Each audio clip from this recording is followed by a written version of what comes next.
بسم اللہ الرحمن الرحیم۔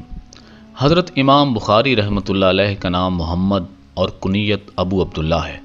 آپ کا نسب نامہ یہ ہے: محمد بن اسماعیل بن ابراہیم بن مغیرہ بن بردزبہ بن بزبزبہ الجافی البخاری۔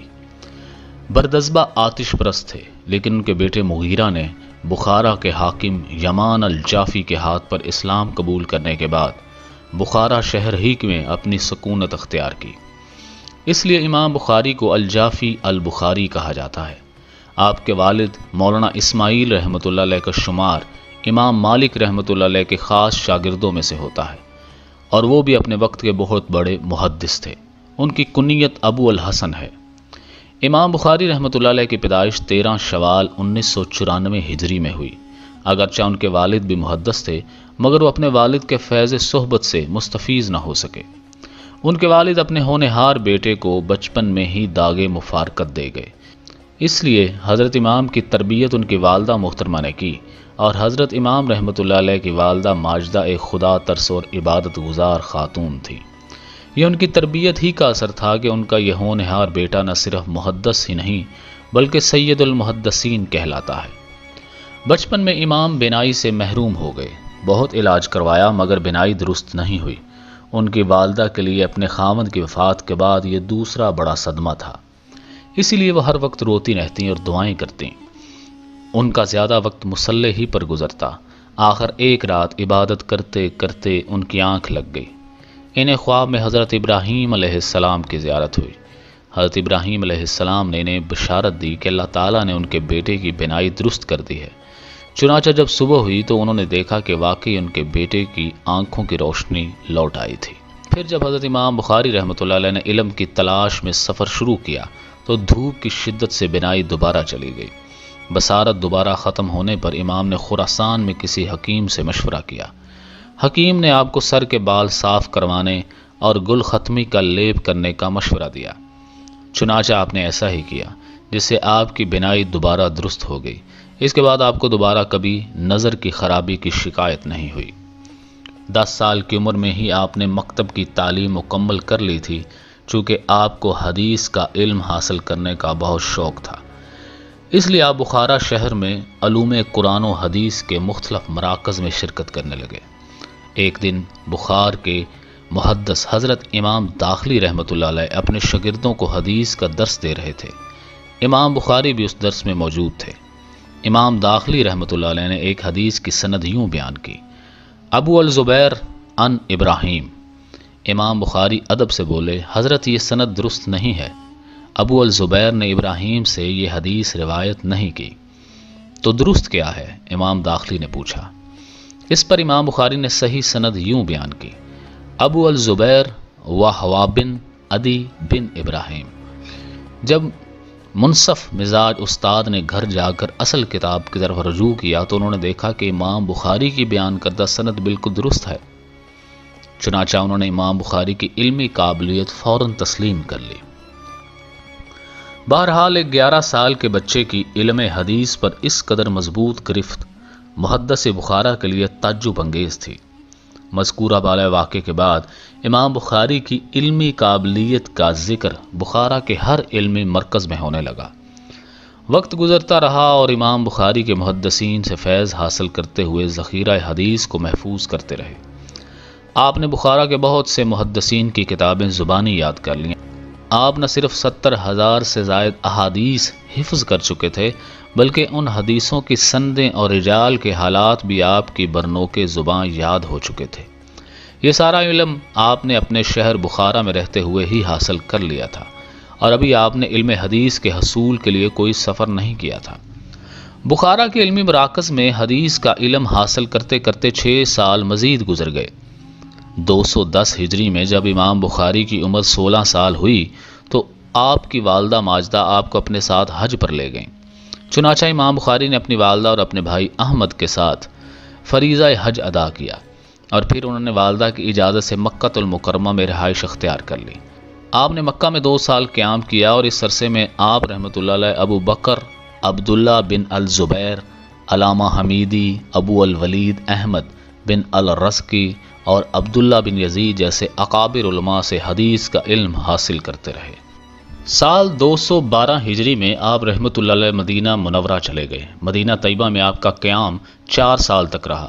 یہاں آپ ابراہیم بن منظر، ابراہیم بن حمزہ اور ابو ثابت محمد بن عبید اللہ اور مطرف بن عبداللہ وغیرہ وغیرہ جیسے اکابر محدثین و علماء اکرام سے علم حدیث حاصل کرتے رہے۔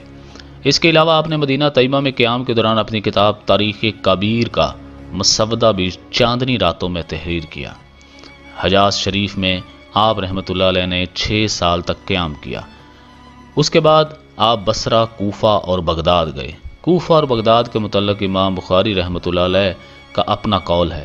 میں شمار نہیں کر سکتا کہ میں بغداد اور کوفہ میں کتنی دفعہ گیا ہوں۔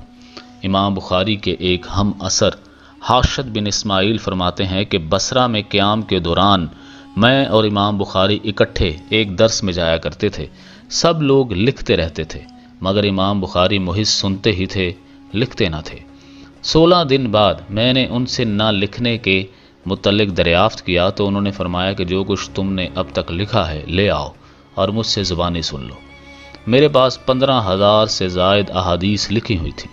یہ ساری احادیث انہوں نے محض اپنی یاداشت کے بل بوتے پر اتنے اہتمام سے سنائی کہ بعد مقامات پر مجھے اپنی کتابت کو درست کرنا پڑا۔ سلطنت عباسیہ کا دارالحکومت بغداد میں تھا، اس لیے بڑے بڑے علماء کرام اور محدثین اس شہر میں جمع ہو گئے تھے۔ اسی وجہ سے علم حدیث کی طلب میں امام بخاری بار بار بغداد کا سفر کرتے رہے۔ علوم و فنون کے اس مرکز میں حضرت امام احمد بن حنبل رحمۃ اللہ علیہ جیسی نامور شخصیت کی موجودگی کے باوجود امام بخاری کی شہرت سے پورا بغداد گونج اٹھا۔ شہر کی ہر مسجد، ہر مدرسہ اور ہر خانقاہ میں علم حدیث کے متعلق آپ کی ذہانت و مہارت کے بارے میں ذکر ہونے لگا۔ ایک مرتبہ جب آپ بغداد تشریف لائے تو بغداد کے محدثین نے آپ کا امتحان لینے کا فیصلہ کیا۔ انہوں نے ایک سوچی سمجھی ترکیب کے تحت 100 احادیث نبوی صلی اللہ علیہ وآلہ وسلم کا انتخاب کیا اور پھر ہر حدیث کے متن میں دوسری حدیث کی سند ملا دی۔ پھر ان 100 احادیث کو 10 آدمیوں پر برابر برابر تقسیم کر دیا۔ چنانچہ مقررہ دن اور مقررہ وقت پر سارا شہر اکٹھا ہو گیا۔ ان آدمیوں نے باری باری امام بخاری کے سامنے احادیث پڑھنا شروع کی اور ہر حدیث سننے کے بعد امام یہی فرماتے کہ میں اس حدیث کو نہیں جانتا۔ جب ساری حدیث پڑھ کر سنا دی گئیں اور امام نے ہر حدیث سے لا علمی ظاہر کر دی تو لوگوں کی اکثریت نے تصور کر لیا کہ امام بخاری کو محدثین بغداد نے زیر کر لیا ہے۔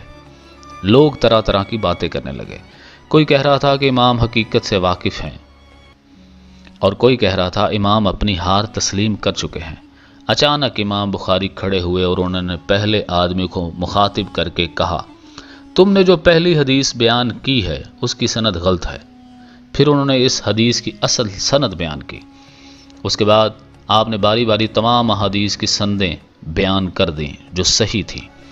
اہل بغداد امام بخاری کے فن حدیث پر اس قدر مہارت اور گرفت دیکھ کر حیرت زدہ رہ گئے اور انہیں تسلیم کرنا پڑا کہ اس وقت فن حدیث میں ان کا کوئی ثانی نہیں ہے۔ اس کے علاوہ امام بخاری نے مرو، بلخ، ہرات، نیشا پور، رے اور بہت سے دور دراز شہروں کا سفر کیا۔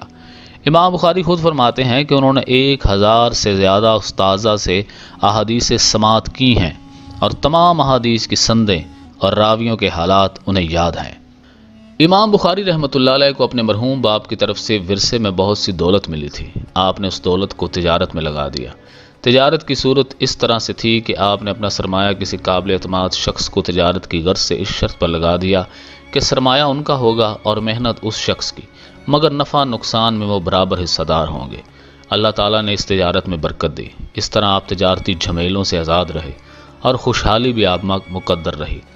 تاہم اس خوشحالی کے باوجود آپ کو طالب علمی کے زمانے میں کچھ مالی مشکلات کا سامنا بھی کرنا پڑا۔ ایک سفر میں زاد راہ ختم ہو گیا اور آپ 3 دن تک درختوں کے پتے کھا کر گزارا کرتے رہے۔ آپ کے ایک ساتھی طالب علم حفص بن عمر الاشکر بیان کرتے ہیں کہ آپ بصرہ میں ایک درس کے دوران کئی دن تک غیر حاضر رہے۔ آخر ہمیں پتہ چلا کہ ان کا خرچ ختم ہو گیا تھا اور وہ اس کو پورا کرنے کے لیے اپنے بدن کے کپڑے بھی فروخت کر چکے ہیں۔ چنانچہ ہم سب نے کچھ چندہ جمع کر کے ان کے کپڑے بنوائے اور پھر وہ درس میں شریک ہوئے۔ ایک دفعہ آپ سخت بیمار ہو گئے۔ جب طبیب نے آپ کی غذا کے متعلق دریافت کیا تو پتہ چلا آپ صرف سوکھی روٹی ہی کھاتے ہیں، سالن کا استعمال نہیں کرتے۔ مزید دریافت کرنے پر پتہ چلا کہ آپ 40 سال سے سوکھی روٹی پر ہی گزارا کر رہے ہیں۔ چنانچہ طبیب نے روٹی کے ساتھ سالن کا استعمال کرنے کی تجویز دی، مگر آپ نے علاج سے انکار کر دیا اور آخرکار استاذہ کے مجبور کرنے پر روٹی کے ساتھ شکر کھانی شروع کی۔ دوسری صدی ہجری کے آخر میں کئی حدیث کی کتابیں تحریر ہو چکی تھیں۔ ان میں مسند امام احمد بن حنبل، مسند امام ابو بکر بن ابی شیبہ، مسند امام اسحاق بن راہویہ، مسند امام عثمان بن ابی شیبہ خاص طور پر قابل ذکر ہیں۔ امام بخاری نے مذکورہ بالا تمام تصانیف کا مطالعہ کر کے اپنے علم حدیث میں خوب اضافہ فرمایا۔ تاہم ان کتابوں کے مطالعے سے انہوں نے مشاہدہ کیا کہ صحیح، حسن اور ضعیف ہر قسم کی حدیث مذکورہ کتابوں میں درج کر دی گئی ہیں۔ چنانچہ انہوں نے امت کے سامنے نبی کریم صلی اللہ علیہ وآلہ وسلم کی صحیح حدیث کی ایک مختصر مگر جامع کتاب لانے کا مصمم ارادہ کیا۔ لہذا انہوں نے اپنی اس شہرہ آفاق کتاب کا نام صحیح بخاری تجویز کیا اور اس پر کام شروع کر دیا۔ آپ سفر و حضر میں ہر وقت صحیح بخاری کی تالیف میں مصروف رہتے۔ آپ جیسے جیسے شہروں کا سفر کرتے آپ کے ذخیرہ حدیث میں اضافہ ہوتا رہا۔ اس کے ساتھ ساتھ اسناد کی تحقیق کا کام بھی جاری رہتا۔ جب بھی اور جہاں بھی کسی حدیث کی سند کے صحیح ہونے کا پختہ یقین ہو جاتا تو آپ اس پر نشان لگا دیتے۔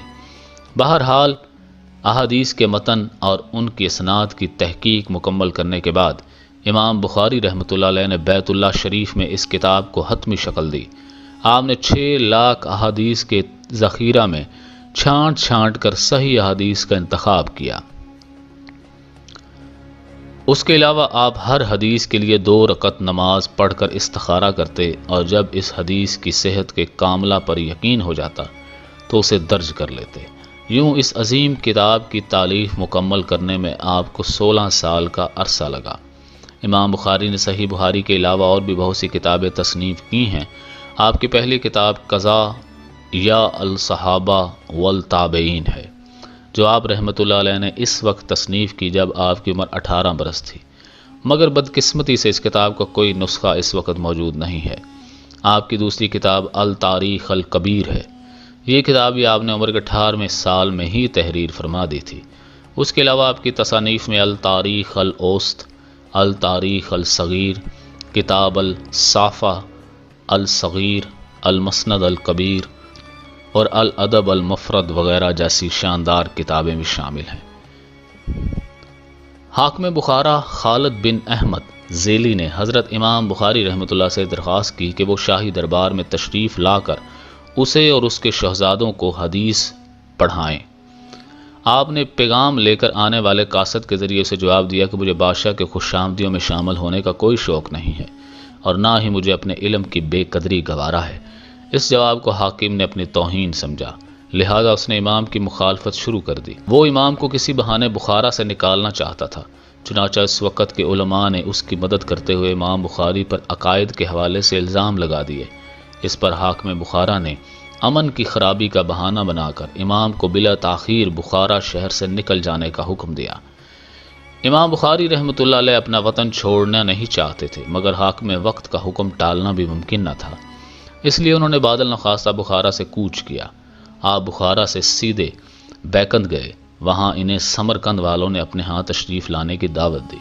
آپ نے ان کی دعوت قبول کر لی اور سمرقند روانہ ہو گئے۔ جب آپ سمرقند کے مضافات میں خرتنگ نامی ایک گاؤں میں پہنچے تو آپ کی طبیعت خراب ہوئی۔ وہاں آپ کے کچھ رشتہ دار آباد تھے، چنانچہ آپ ان کے پاس رک گئے، مگر طبیعت بگڑتی گئی۔ آخرکار 30 رمضان المبارک 256 ہجری بوقت نماز عشاء 62 سال کی عمر میں آپ نے وفات پائی۔ انا للہ و انا الیہ راجعون۔ جب آپ کی روح قفس انصری سے پرواز کر گئی تو اس کے بعد بھی آپ کے جسم سے برابر پسینہ جاری رہا، حتیٰ کہ آپ کو غسل دے کر کفن میں لپیٹ دیا گیا۔ آپ کو عید کے روز بعد نماز ظہر وہیں خرتنگ نامی بستی میں دفن کر دیا گیا۔